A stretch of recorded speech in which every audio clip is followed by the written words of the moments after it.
Germany has invited Kenya as the first non-European country to participate in your Citizens Festival. It speaks volumes of the firm foundation between our two countries and the friendly relations between the people of Kenya and the people of Germany. Let me underscore that as Kenya, there couldn't have been a better destination for German investment and German business and German trade than Kenya. And I will give you only 3 reasons why. We have some of the best human capital resource anywhere in the world.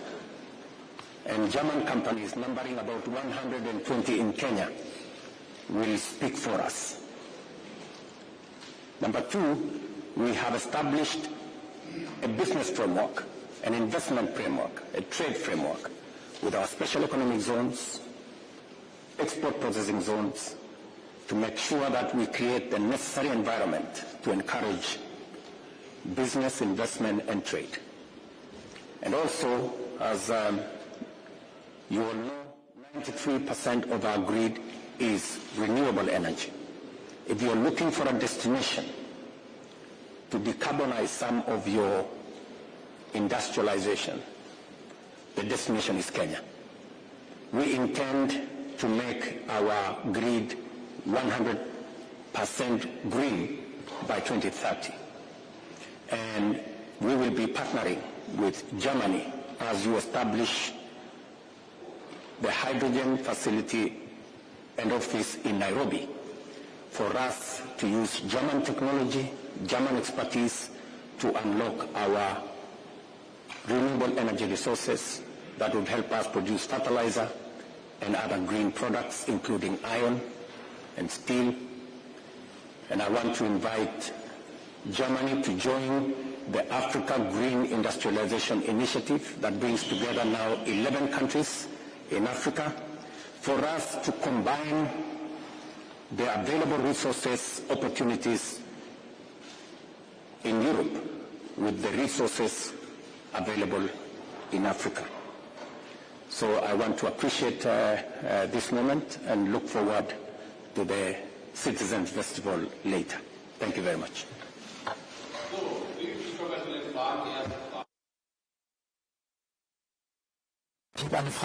I have a question addressed to both of you, the Federal Chancellor and President Ruto. The U.S. administration has proposed that the United Nations Security Council is enlarged by 2 permanent members from Africa. Federal Chancellor, I would like to hear from you whether you support that and whether both of you, also President Ruto, could make a suggestion which African country should have these seats. And will this also be a topic to be addressed at the Summit of the Future in New York? And Federal Chancellor, 2 ships of the German Navy have crossed the Strait of Taiwan. Are you afraid of harmed relations with China? Will you reach out to China to address that issue? Thank you very much for these many questions.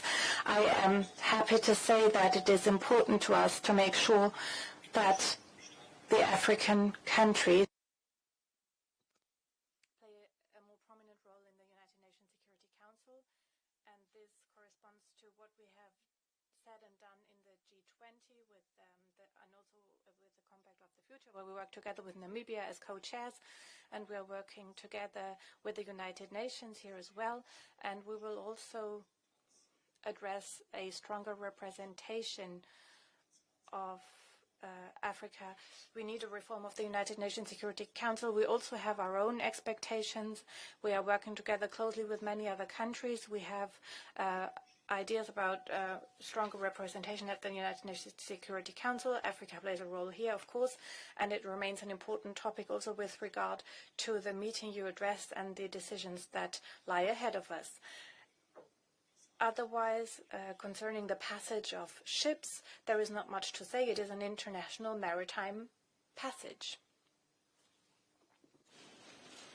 It has always been the position of Africa that the UN Security Council be democratized. An organization that speaks for democracy, that speaks for representation, cannot continue to be in its current form, where a continent of 1.4 billion people has no voice and cannot be seen. It has been our position as Africa that the representation of Africa in the UN Security Council is an overdue attempt. It was a conversation that I had with President Biden when I had a state visit to the United States, and I am immensely grateful that the US has now proposed 2 Security Council seats for Africa. I know you've asked me which countries will be sitting. It's going to be a decision for us. When the 2 seats become available, we will have a conversation as a continent as to how we want to be represented. I want to thank Chancellor Scholz for his support for representation of Africa in the most important global institution, the United Nations Security Council. It is untenable to continue the United Nations Security Council in its current form, and therefore it's a welcome development, and I want to ask the rest of the United Nations Security Council members to support the proposition that has been made. Herr Bundeskanzler, wenn Sie gestatten. Federal Chancellor, if I may, a question about a person that has been detained in Bavaria, an Islamist, as is believed. How do you assess this detention and this successful work of security authorities that seemingly have prevented a major crime from happening? First of all, I would like to highlight what you said. The security authorities are doing an excellent job here in Germany. It is our common task to make sure that our citizens are safe with all the means we have, and part of this is also successes in investigations. Of course, the nature of such investigations means that I cannot go into detail at this point in time, so this will come at a later stage. Vielen Dank, Herr Präsident. Thank you, President Ruto. One focus of the migration agreement that had just been signed is skilled labor, winning skilled labor from Kenya for the German labor market. I would be interested to hear from you what the main professions for such jobs will be and which industries will be most affected, and whether you're entirely positive about this agreement or whether you fear problems for your own labor market. And Federal Chancellor, we also have a domestic policy debate about better management of migration. On Wednesday in the Bundestag, you have said to be open to engage in further talks with the opposition. Will you also reach out, as your finance minister has suggested, where you will bring together Mr. Habeck, Mr. Lindner, Mr. Merz?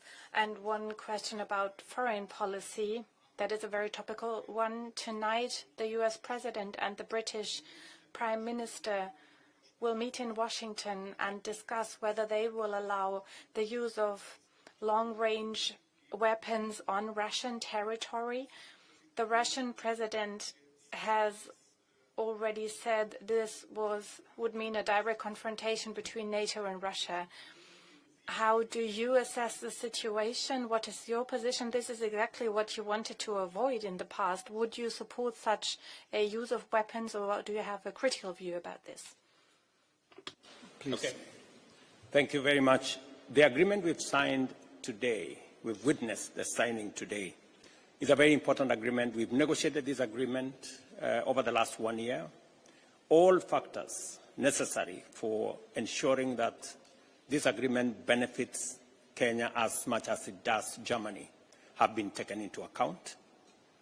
It covers an array of areas. It is not limited to any particular area. All skills that are developed in our technical vocational institutions, which, by the way, mirrors to a great extent the technical education here in Germany. And part of the agreement that we have made in this partnership is to twin and to provide mechanisms for ensuring that qualifications from institutions in Kenya mirror qualifications in institutions in Germany, so that there is ease of transfer of skills and labor into the job market. Let me also underscore that as part of this package, we will explore opportunities of the German language also being expanded in reach in Kenya to provide for ease of communication as we build this ecosystem of relationship and partnership. And finally, as to whether this will affect our industrialization agenda in Kenya, I want to assure you that we have skills, we have developed a huge human capital. As you may be aware, Kenya is a young country. I think our median age is 19 and a half, maybe 20. So we have a huge bulge of young people. If I give you an example, yesterday we advertised for some opportunities in Kenya. We require 20,000 people, 140,000 people applied. So that tells you we have a huge young population that not only can satisfy our industrialization agenda in Kenya, but can be made available to industrialization here in Germany. And therefore, there is no risk whatsoever as to the migration of labor into Germany undermining our own industrialization and progress. In fact, it will provide an avenue for us to tap into the skills in this country, the technology in this country, and create a better people-to-people relationship. Let me highlight this again. Kenya has a very well-trained young population with many professional qualifications. And this young population is looking for opportunities to use the potential, and this will not be possible in Kenya alone, as your example shows. And this is why it is in the interest of both our countries to have part of this young population and giving them the opportunity to bring their talent to bear in Germany. And let me mention one issue, one example here of I would like to point out, because it might influence your view on the world. There are so many well-trained IT experts in Kenya. It is a country that has excellent young men and women who have also gathered a lot of professional expertise already. And from my talks with American IT tech company leaders, I know that advances American companies have made already would have been impossible without Kenyan experts. So there is a lot of manpower that has fed into these AI developments. And this means there is a very promising project that we have embarked on regarding the question of discussions about the big challenges we are facing with regard to irregular migration. I would like to highlight once again what I have said at the German Parliament. Germany needs skilled workers from Europe and many other places in the world who will work here. And we have succeeded in that over recent years, and that is the reason why we have such a solid economy right now. In the last 10 to 20 years alone, more than 6 million additional workers have emigrated to Germany, have taken up a job here. Otherwise, we would find ourselves in a very much worse situation. And we know that the countries of the North, the countries of Europe, North America, and many others, highly industrialized, economically successful nations, are faced with projections that their working population will massively decrease. There will be some of our neighboring countries fearing that in the next 20 to 30 years, half of their workforce right now will no longer be in the workforce in 20 to 30 years. And among non-English speaking countries, Germany is probably the country that has the opportunity to evade that trap. And has the opportunity to grow in the future as well and to be successful economically. And this is what it is about when we engage in such partnerships and when we agree such partnerships with countries that have a lot of young people who are interested in taking up a job in our country and where it benefits both countries, the citizens in Germany and in Kenya. And we will continue to do that in the future. I am really committed to doing that. And this is why I offer what I also have said at the German Bundestag, the German Parliament. The basis of our economic well-being is our openness to the world. That is true for the goods that we are exporting to all over the world. It is true for the goods that we are importing from all over the world. It is true for direct investment that Germany is doing across the globe, and companies that invest in so many other countries in the world. It is part of the strength of our economy. But it is also true for the question of whether we have enough people in our workforce to keep up, to maintain our prosperity. And we need to defend this openness to the world by, at the same time, reducing irregular migration. This is something that we are doing. So openness to the world is important, openness to skilled labor immigration, openness to those who are politically persecuted, that they find shelter here in Germany, and at the same time a clear reduction of irregular migration and better border management. On the other hand, what we have signed today guarantees the citizens of our countries that by using this openness, we can conclude agreements that also help us with returning people when this becomes necessary. What concerns cooperation with the opposition, I was delighted about the offer that the opposition leader had made. A while ago, we had 2 meetings.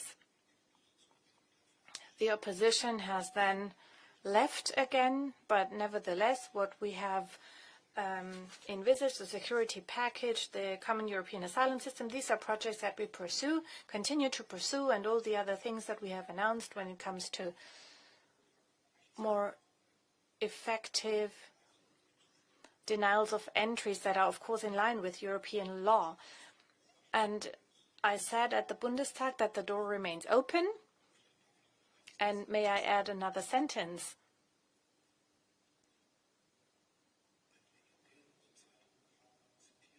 Legendary Social Democrat Herbert Wehner once said,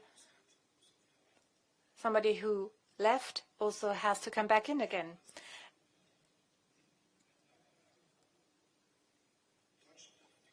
Germany has taken a clear decision what we are doing or what we're not doing, and this decision will remain in place. And I ask you for your understanding that I will not comment on conversations of heads of state and government that have not yet even taken place. It would very impolite when it comes to diplomatic relations that we have. Thank you.